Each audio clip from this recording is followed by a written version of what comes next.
Good afternoon, everyone. Let me start with some opening comments. As you all have repeatedly heard Secretary Blinken say, it has been one of his top priorities to disrupt the global flow of synthetic drugs and their precursor chemicals, which fuel the fentanyl crisis, into the United States. For years, bilateral cooperation between the United States and the People's Republic of China on counter-narcotics had been suspended, which hindered our ability to make progress on addressing this crisis that touches the lives of so many Americans.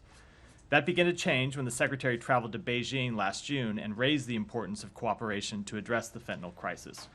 Those discussions laid the groundwork for the meeting between President Biden and President Xi Jinping at Woodside, California in November, where the leaders announced the resumption of bilateral cooperation on counter-narcotics. This week, the United States government began to put that agreement into practice. Over the past 2 days, Assistant Secretary for International Narcotics and Law Enforcement Affairs Todd Robinson joined an interagency delegation to Beijing, marking the initiation of a bilateral counter-narcotics working group with the PRC. The launch of this working group marks an important step to advance concrete law enforcement action and to coordinate targeted measures to stop the illicit flow of precursor chemicals that are fueling the fentanyl crisis. At this working group, the United States emphasized the importance of multilateral and international cooperation on chemical precursor scheduling, information sharing, and other measures.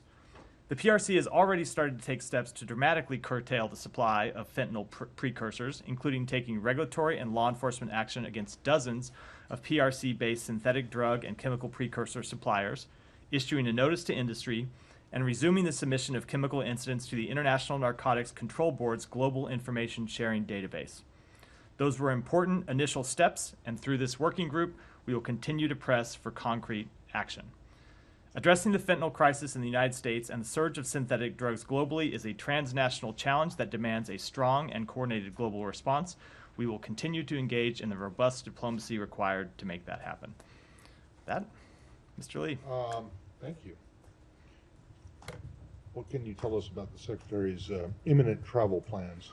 I don't have any announcements to make about upcoming travel. Obviously, he has made 4 trips to the Middle East since October 7th, and you can certainly expect him to make future visits, but I don't have any announcements to make today.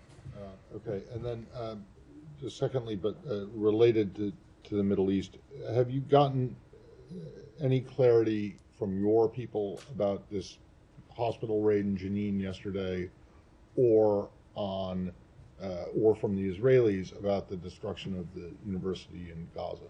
On the first, we have not. It's obviously we raise these issues regularly with our Israeli counterparts and seek information. I don't have a report back on the incident in the West Bank. With respect to the university, I think you're referring to the university in Gaza that we talked about a couple weeks ago. So we have raised that. It was last week. I wasn't here last week, so it couldn't have been with me last week. I think it was 2. I think it was. I think it was 2. Whatever. Yeah, 10 days, 2 weeks, whatever it was. Yeah, but it's been a while. It's been a while. So and you got nothing back. So I didn't say that. I will say that I appreciate it.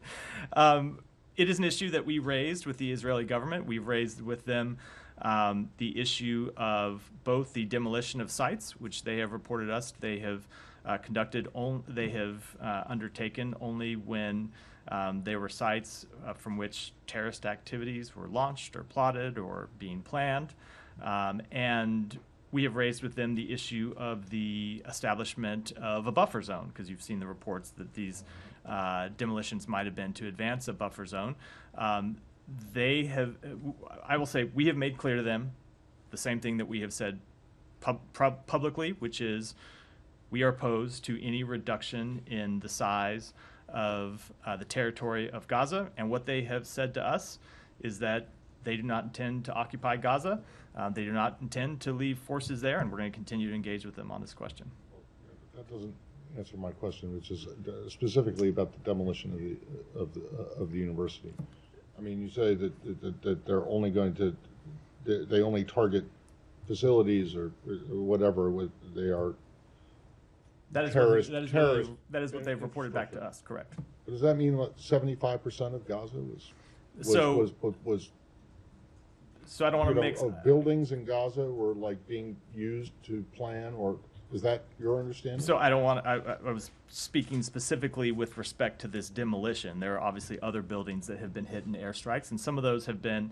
I know, but let me just finish. But in controlled demolition. Some of them have been instances where they are going after legitimate military targets. Some of them are instances where they make mistakes, right? Where there is targeting that either they have bad information or where you referred to 70. Demolition Matt, is not a mistake. You It's referred an to 70. intentional act. You referred to Well, I don't 75% know of how buildings, much so it- that's why that Okay, you only. just- First of all, that understandable that there's going to be Matt, damage in any kind of I- an operation like this, but the university and others that the IDF has put video out of Can I just are not. They are intentional. right. Sorry, And so let me so far, just give me hold on, well, just but let me finish. the well, but question. all right. You let. All of those. We'll have a they deal they to let have each other They finish. have told you that all of those that you've asked questions about, all of those buildings, those facilities, were being used or had been used to either plot or conduct Yes. terrorist operations. That is what Yes? I have said. And you accept that. That is I mean, what which they is fine that if you is do. that is what they have told us. We don't have the ability to independently verify all these issues. But let me just I want to follow up on what I was saying a minute ago. The reason I started to talk about airstrikes is you referred to 75% of buildings in Gaza being destroyed. Which let me finish. I know it's not 75%, whatever the number is, but the great majority of them would not have been included in this controlled demolition activity. They would have been hit through airstrikes, which is why I started to explain a different universe of possibilities. So, Thanks. yeah, go ahead. New report out a moment ago from Axios that Secretary Blinken has ordered staff to prepare policy plans for a Palestinian state after the war in Gaza, and that this signals a policy shift in the administration. Do you have a comment on that? So there has been no policy shift in the administration. We have made quite clear publicly that we support the establishment of an independent Palestinian state. That's been the policy of the United States for some time. It has been the policy of this administration. You've seen the Secretary speak about it publicly. I'm not going to comment on the internal work that we do to advance that objective, but I will say that there are any number of ways that you could go about accomplishing that. There are any number of sequencing of events that you could carry out to accomplish that objective. And we look at a wide range of options, and we discuss those with partners in the region as well as other partners inside the United States government. But there has been no policy change. But presumably, I guess policy planning would have contingency plans in the works that would include a Palestinian state. I mean, is there something new? Was there a new, can you tell us if the Secretary issued like a new directive? So what I will say is, yes, we support the establishment of an independent Palestinian state, and we do a lot of work inside the government to think about how to bring that about. And you see us talk about that work publicly when we're in the region, talk about it sometimes here. And as part of that work, obviously, we look at any number of options. That's part of the normal planning process. The vast majority of options never usually get implemented because we we put things on the drawing board and figure out what will work, what will be effective, and how best to sequence it. So I won't get into that underlying policy planning process that we go about. But yes, we are actively pursuing the establishment of an independent Palestinian state with real security guarantees for Israel, because we do believe that is the best way to bring about lasting peace and security for Israel, for Palestinians, and for the region. Sorry, can I just, Yeah. just to put a little context on this? Hasn't the State Department been looking at what it would take to create a Palestinian state since the Clinton administration? At Maybe least, with the exception of the 4 years of the Trump administration? I would say at least that long. Yes, correct. My history only goes back 9 months, but yes, it has been the long-standing Let's position go back- of the let's United go back States. 20 Right. or so years. Hasn't this always been? I feel like you're asking me leading questions, Matt, but yes, the answer is yes. I will. The witness will be appropriately led. If this report were to be true, it basically just a continuation of what has been going on, with the exception of maybe the 4 years when Trump was president. So without confirming a specific report, I will say that yes, we do have ongoing policy planning processes about how best to advance the establishment of an independent Palestinian state. And is it not correct that all of the diplomatic efforts that are going into, including a potential secretary return to the Middle East, are heavily focused on day after and long-term stability and security for the region, which you believe would include a Palestinian state? Among other things, very much so. Okay. Yeah, very much so. A question about the UN. So, UNRWA and the UN have kind of been giving conflicting guidance as to when they are going to, quote unquote, run out of funding for Palestinians in Gaza.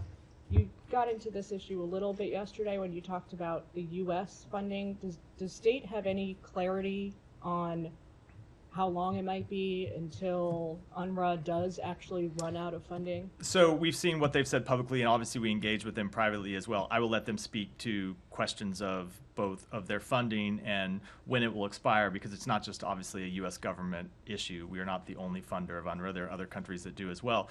So I will let them speak to that. We don't have any independent information on that question. But as the top donor, don't you have a sense of when they're using the funds from the U.S. and how, the timeline? Of course we do, but as we are not, because we are not the only donor, we don't know necessarily when other countries are making their contributions, whether there are others that are pending. In the same way I talked about yesterday, how we had upcoming payments that were pending, that will be true for other countries as well. We don't have it's not an internal budget schedule for UNRWA that we keep at the United States. It's a question that they keep at UNRWA and the United Nations, so they're best to speak to that question. Do you have any sense that, as the Secretary has now said, the Secretary General has now said that this could be, the U.S.'s pause on funding could be catastrophic for Gazans? So what I would say to that is, first of all, to reiterate, as you've heard me say, as you've heard the Secretary say, and others inside the administration say, the work that UNRWA does is critical. It is critical that it's critical work to deliver food and water and medicine and other humanitarian assistance to the Palestinian people. That said, the responses were, the allegations last week were incredibly troubling. And so it is exactly because the work is so important and the work should not be jeopardized that UNRWA needs to conduct, the United Nations needs to conduct a full investigation, respond as appropriate, and put into place measures to prevent such incidents from ever occurring again. The two, I don't actually, we get this question, I don't find the two in tension with each other. It is because the work is so important that we cannot allow it to be threatened, right? That UNRWA has to take this seriously. There has to be a real investigation. There has to be full accountability, and there have to be appropriate measures put in place to happen again. I think the two go hand in hand. But just to follow up on that, Israel is saying that the UNRWA is fundamentally compromised. So you still stand by UNRWA in that context? So we believe it's important that there be a full investigation and there be accountability and there be measures put in place, as I said, to prevent this from happening again. But at the same time, we think UNRWA's work is critical. And we believe that there is no other partner on the ground right now who can replace UNRWA and can deliver the humanitarian assistance. And I will say that in our conversations with the Israeli government, they have acknowledged to us at very senior levels that the work that UNRWA plays is important. Now, look, they have a long-standing dispute with UNRWA that goes back to well before October 7th, as I know you're aware of, Leon. And I'm sure that they will continue to have disputes with UNRWA that extend far beyond the end of this conflict. But I can tell you that in our conversations, they recognize the critical role that UNRWA plays, and that, importantly, there is no other humanitarian relief organization that can play that role in the short term. You said that, the Secretary is going to meet with the UN's Sigrid Kaag today. And you mentioned yesterday that there would hopefully be some work to lay the ground for this UN assessment mission in northern Gaza. Is there any update you can give on what's happened there? I don't have an update of what happened today. I know that it's been planned for the initial, assessment has been planned for the next couple days. I actually just I don't know what happened on the ground today. There's always kind of questions about people being able to move about as they want to in Gaza, given ongoing fighting. With respect to the Secretary's meeting today, what he will be emphasizing is that she is an individual who he has worked with in the past, who he has great confidence in, that he welcomes her appointment to this role. As you may know, he talked with her a couple weeks ago. Last time she was here in D.C., he was unfortunately traveling in the region and so couldn't meet with her. So looks forward to doing it today to discuss how we can continue to coordinate the humanitarian efforts that are so vital on the ground. And in terms of that, so that assessment mission was something that the Secretary came back with several weeks ago from the Middle East now. What is it that's been holding up getting that assessment mission in there? It's quite clear it was ready to go, and there was a resurgence of fighting in the north. After Israel pulled a number of units out, there were Hamas fighters that regrouped and started launching rockets and started launching attacks against Israeli forces. So when that fighting, with that resurgence of fighting, it just made it too difficult and too dangerous for a UN mission to actually be carried out. So what we have been trying to do is find a way for them to safely conduct this mission. We've been in conversation with the United Nations and with the government of Israel about how they can best do that. And I should add, we want to see it launched as soon as possible. And I think it would have been launched in the last few weeks if not for this resurgence of fighting. Shannon. Thank you. The Iranian-linked militia that the Pentagon says is likely responsible for the attack on Tower 22 over the weekend has announced that it's going to temporarily suspend attacks on U.S. forces, really implying that Iran has pressured the group to do so.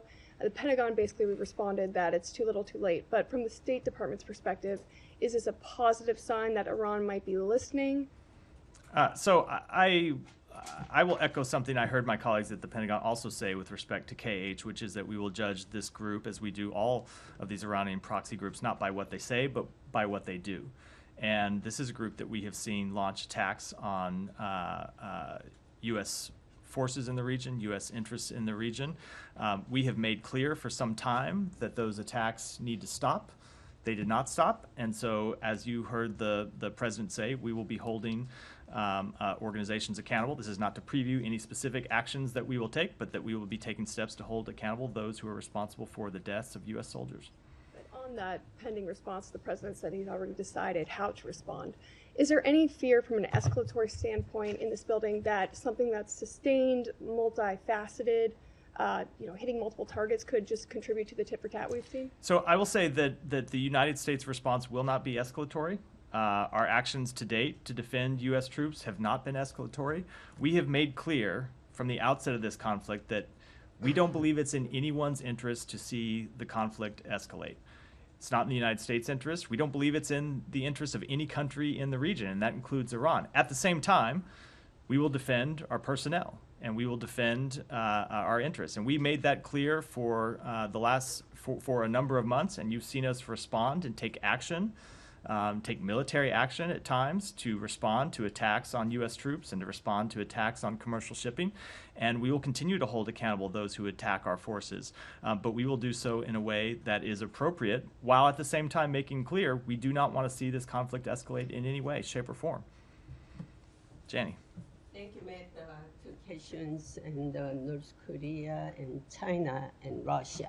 Last week, as North Korea launched the cruise missiles, Chinese foreign ministry officers and North Korean foreign minister or officers met in Pyongyang. And China and North Korea pledged to strengthen strategic dialogue at all levels. As you know, China continues to protect North Korea in the UN Security Council resolution with its veto power.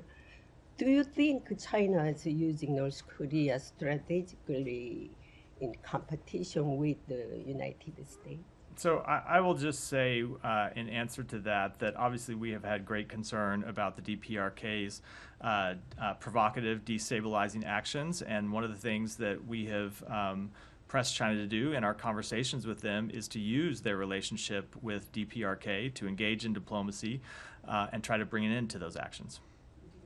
Also, regarding money laundering in North Korea, what measures is being taken by United States against Russia and China to block funding for North Korea's nuclear and missile development? So we have imposed a number of sanctions with respect to North Korea's nuclear program, but I don't have anything to preview today. Anything further to preview? I know with respect to financing of that program, I don't have anything further to preview today. Yes, and China, they're talking about the cyber hacking, agreement. I just don't have anything further to offer on it. All right, thank you. Yeah, thank you. Alex? A couple of separate topics. Let me start with Ukraine. Can you tell us anything about Toya Nuland's trip to Ukraine beyond the readout you just guys put out, about the timing of it and any particular message she wants to convey? So with respect to the timing of it, I'd say only that she has traveled to Ukraine previously. Obviously, the secretary traveled to Ukraine last fall, and she traveled with him at that time, but has conducted her own travel, her own visits to Ukraine as part of a regular tempo of engagement you have seen between the United States and Ukraine. She was there today to meet with senior Ukrainian officials regarding recent battlefield developments and the importance of continued global assistance to support Ukraine. She was also there to highlight ongoing anti-corruption reform efforts to bolster Ukraine's economic recovery and continue its trajectory towards Euro-Atlantic integration. And I will say that she, while she was there, once again strongly reiterated the United States' ongoing support for Ukraine in its war against Russian aggression. Thank you. While in Ankara earlier this week, she was quoted as saying Turkey will be welcomed back into F-35 program if the S-400 issue, quote unquote, is resolved. How do you guys see that resolution? Turkey already has purchased that and got punished for that. Do you expect them to return it back to Russia, perhaps to Ukraine, or what is the resolution that you guys are looking for? So I don't think there's anything I want to add to that other than say that we just got finished with a long, drawn-out process over the F-16s that we are providing to Turkey. I don't think I'm ready to jump into the next iteration of warplanes at this time when we've just notified and not yet even delivered the F-16s. Okay, one more, if I may. There are reports that the administration opposes Ukraine's membership prospects in NATO, despite the fact that most of the members are in favor. Why? Those reports are incorrect. You've heard the president himself, as well as the secretary, say it a number of times that Ukraine will be a member of NATO. Can I move to South because I have two more. On Ukraine? Yeah, go ahead. Since Yeah.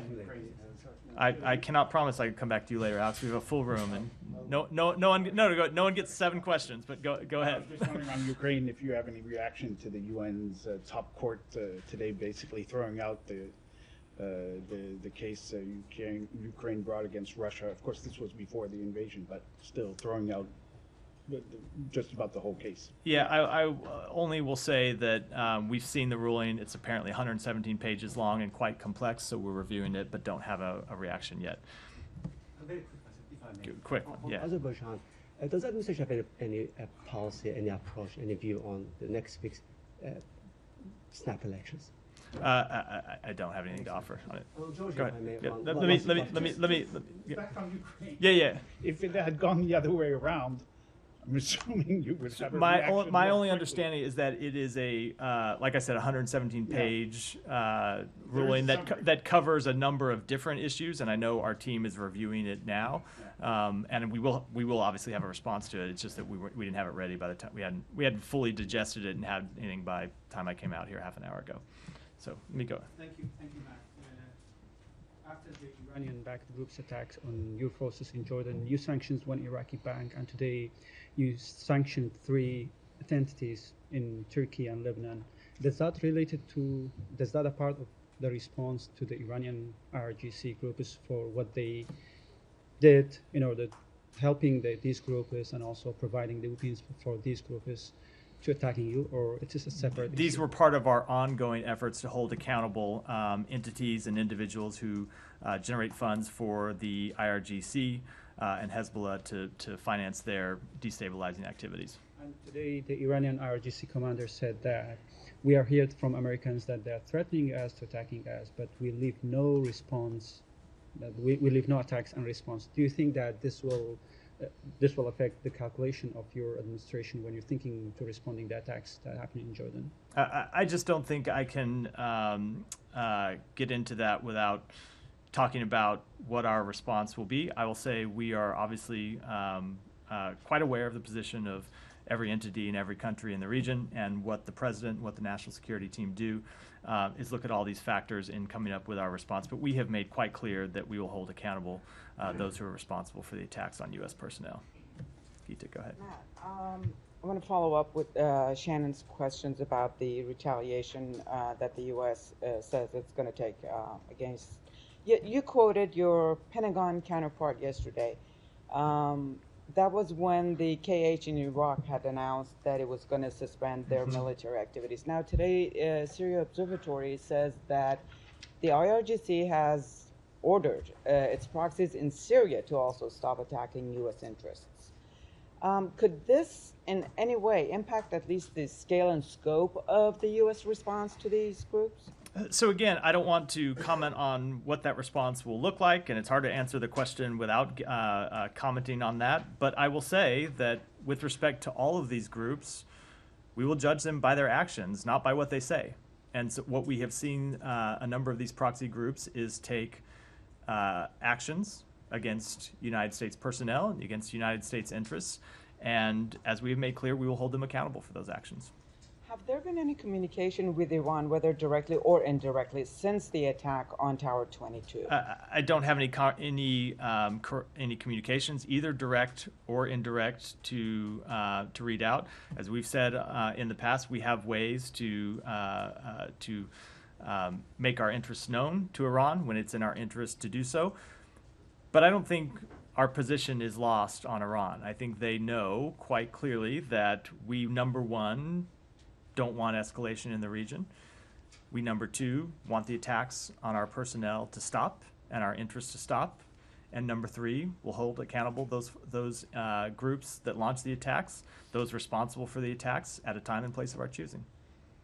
In answer to Shannon, you also said that the U.S. response will not be escalatory. How is that? Because the U.S. response will be to hold accountable those who launch attacks on our troops. The response will be a justified response to attacks on our troops that caused the death of 3 American soldiers and the injury of dozens more. And we will do so in a way that, I was going to say, we will also make clear to everyone in the region that we don't see conflict with Iran. We don't want conflict with Iran. We don't see conflict with any party in the region. And we don't think conflict is in anyone's interest, but it is incumbent upon the United States to protect our military, and we will do that. One more question. All right, these groups have said they're going to stop their actions, but on the other side, another Iranian proxy group, the Houthis, have said that they're going to continue standing or facing the U.S. and the U.K. They're going to continue with their actions and everything. Seems like this is what the U.S. is doing is trying to stop them is not really we have always been, I will say with respect to the Houthis, we have always made clear that this would be a process that would take place over time. You are not going to eliminate someone's military capabilities overnight, but if they continued these attacks, we would take the appropriate actions to degrade their ability to do so. Go ahead. Thanks, Matthew.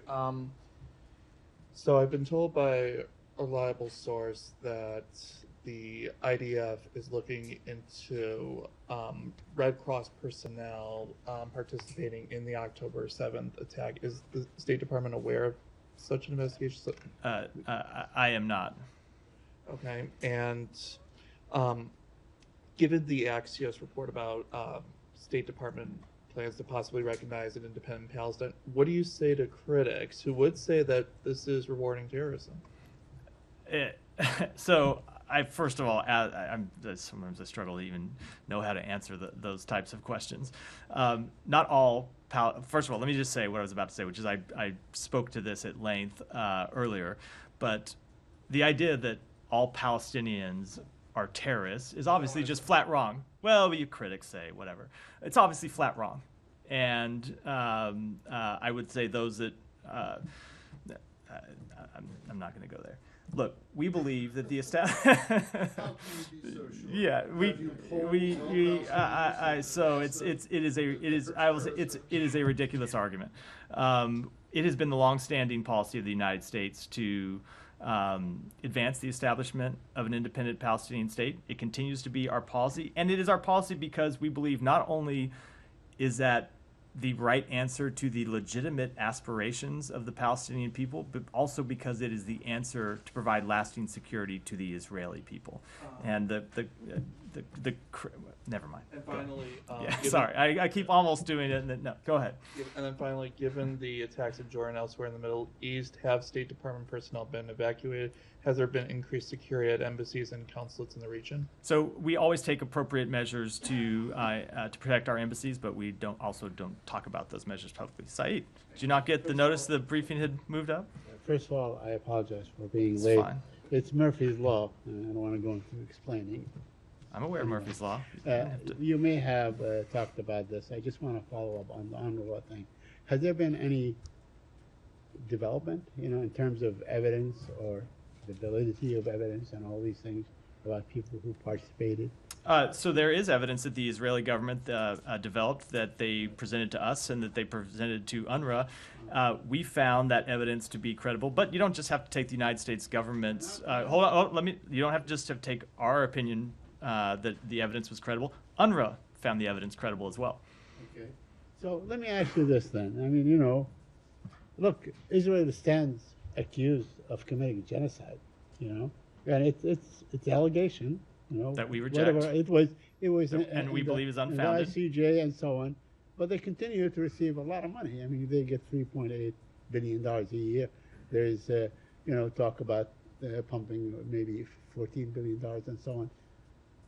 So, how do you juxtapose these things against one another? So, first of all, that's kind of a loose question, but I'll say with respect to the charges of genocide, we believe that they're unfounded, and we have said that we believe that they're unfounded. We continue to support Israel's right to take action to ensure that the terrorist attacks of October 7th cannot be repeated, but we want them to do so in a way that complies fully with international humanitarian law. There are certainly, settlers who serve in the Israeli army that you probably, designate as either extremist or things of that nature. I mean, we can also look at the Israeli government that has maybe 12 members who basically have called for the ethnic cleansing of Palestinians, but they continue to be members of that government in good standing, receiving a great deal of aid, correct? And we made clear our disagreements with the calls by members of the government to force Palestinians from their homes in Gaza. Not only did we say that publicly, you may recall us doing this a few weeks ago, but when the Secretary traveled to Israel on his most recent visit, he made clear that he thought it was important that the Israeli government speak out against those matters and those comments publicly and reiterate that it is not the policy of the Israeli government to force Palestinians from Gaza. And in the days after the Secretary left, that's exactly what the Israeli government did. And finally, it seems that members of Congress yesterday met with an Israeli official and they discussed with an alternative to UNRWA. Is the government of the United States looking at alternatives to UNRWA? So first of all, let me say that I obviously can't speak for members of Congress and members of let me just get it outside. And members of Congress don't speak for the United States government.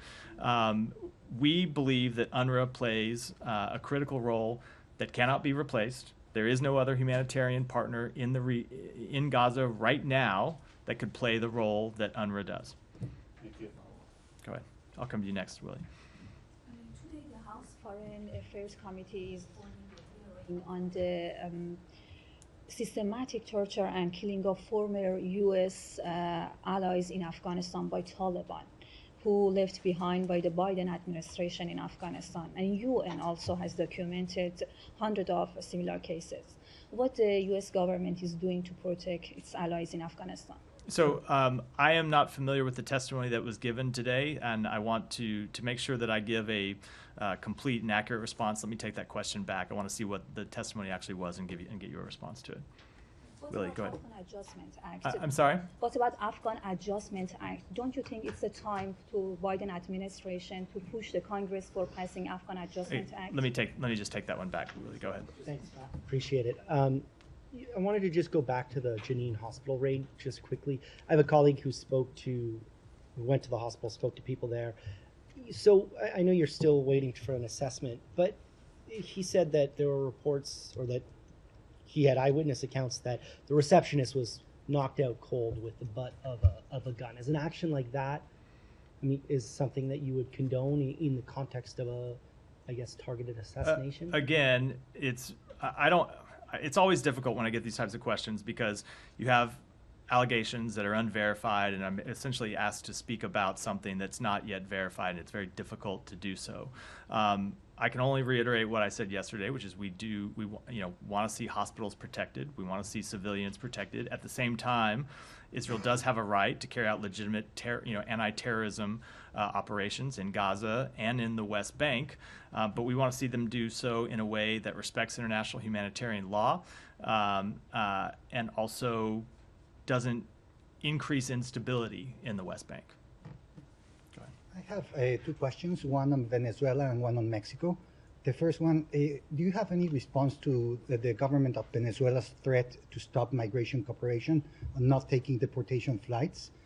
And the second on Mexico, today in the morning, the Mexican president blamed the State Department directly for being behind the story published in ProPublica about his first presidential campaign being linked to drug money.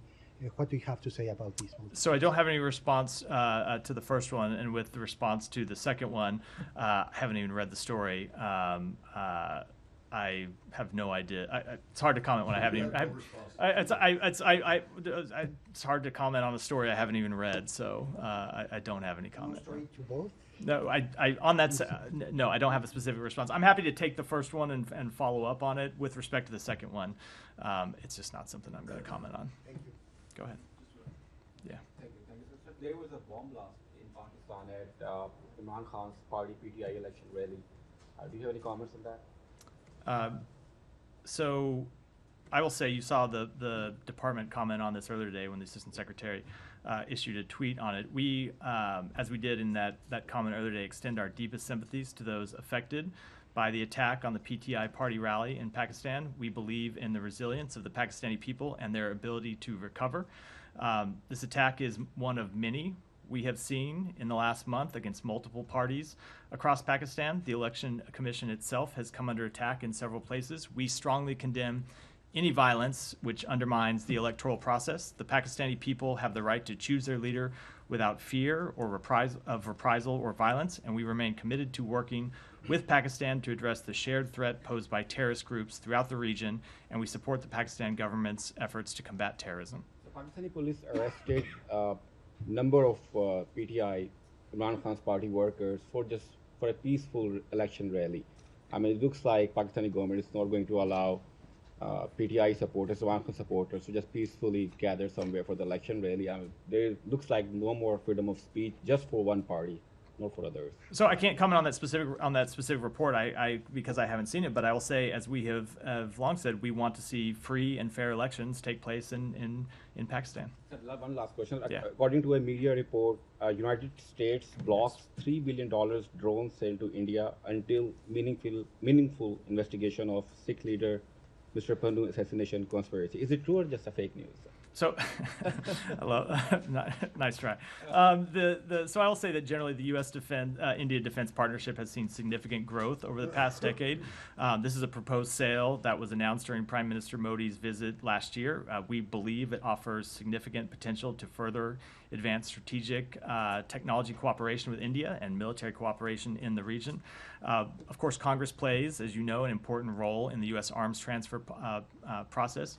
We routinely consult with members of Congress on the Foreign Affairs Committees before our formal notification so we can address questions that they might have. But I don't have any comment on when that formal notification might take place. I said I'd come to you next. And then Thank you, Matt. How accurate are the reports that the United States will hold the peace conference this fall between Palestinian and Israeli to establish or to discuss establishing the Palestinian state? I've not seen those reports, but I don't have any announcements of any such conferences to make today. Internationally, many consider that United States is not qualified and unsuitable to mediate this rule between Palestinian and Israeli, especially the rule of United States in Gaza war and the strong relation ties between United States and Israel. So I will say that when we have traveled in the region, one of the things the Secretary has heard from countries in the region is that they welcome the United States' role in both trying to resolve this crisis and in ultimately reaching a broader regional agreement to establish peace and security for both Israel and Palestinians alike, and of course for the broader region. What we have heard over and over again is it is a role that only the United States can play. It's of course a very difficult one. These aren't easy issues, but it is a role that we will continue to play because of how important the issues are. And Simon, and then we'll wrap. I wanted to ask a couple of things on Myanmar because you had some sanctions today and the anniversary of the coup is tomorrow. Third anniversary of the coup happened there. So obviously these sanctions are targeting fuel imports and imports for domestic arms production for the military. This is a military that's engaged in a civil war. So I'm interested from the US perspective, are you trying to, do you have a side that you're supporting in the conflict between Burmese military and groups that oppose the coup that they conducted? So what we have done, and what I'll reiterate today, is to call on the military regime to end its violence against the people of Burma, to release those unjustly and arbitrarily detained, to allow unhindered humanitarian access and respect the will of the people for a return to the path towards representative democracy. We have always supported the people of Burma and their ability to chart their own path, and including through the actions that you saw us take today, we have ramped up our economic and political pressure on the military regime, including by restricting U.S. dollar transactions with state-owned enterprises that provide revenue enabling the military to harm and kill its own civilians. So we are going to continue to support efforts by the opposition to the regime and to seek a resolution of the conflict that provides for genuine and inclusive multi-party democracy. In terms of those efforts to support opponents to the regime, the last year's NDAA included language that gives you the opportunity to provide non-lethal aid to People's Defense Forces and ethnic armed groups in Burma. I wonder, are you providing any non-lethal aid to those groups? Let me take that one back and give you an answer. And just finally, the National Security Advisor met with Wang Yi in Bangkok on the weekend. Out of that came from the White House some discussion that Myanmar was discussed in that meeting, and talk about lower level talks potentially between US officials and Chinese officials on trying to resolve the conflict in Myanmar. Is there anything you can tell us on that? Are there a working group level meetings that are planned to try to discuss this with the Chinese, and what would you want the Chinese to do on Burma? So there's nothing that I can speak to today other than to say that we have believed that Chinese engagement on this issue could be constructive, and it's something we'll be following up on in the coming days and weeks, and we'll have more to say at that time, but I don't have anything to announce today. Well, that wrap for today. Thanks, everyone. Thank you.